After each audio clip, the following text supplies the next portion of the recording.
The American presidential hopeful Donald Trump has faced an onslaught of criticism after he called for Muslims to be banned from entering the United States. However, he's continuing to defend himself, likening his plan to those implemented by former US presidents. Sohn Jung has more.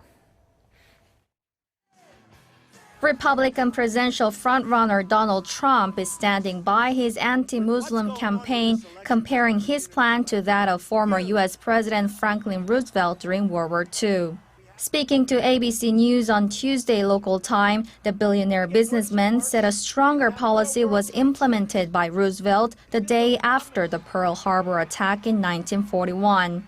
Trump was referring to the proclamations made by Roosevelt, which limited the rights of Japanese, German, and Italian nationals living in the United States.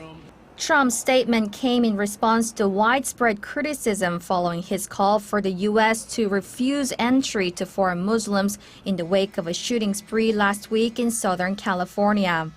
The suspects were Muslims who authorities said were radicalized. The White House says Trump's comments have disqualified him from the office of the president. And the fact is that what Donald Trump said yesterday disqualifies him from serving as president.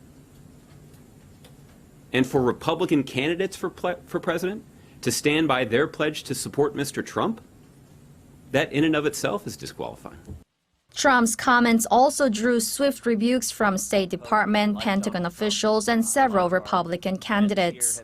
Defense Department spokesman Peter Cook said the U.S. was working with Muslim nations to combat the Islamic State militant group and added such comments threatened national security.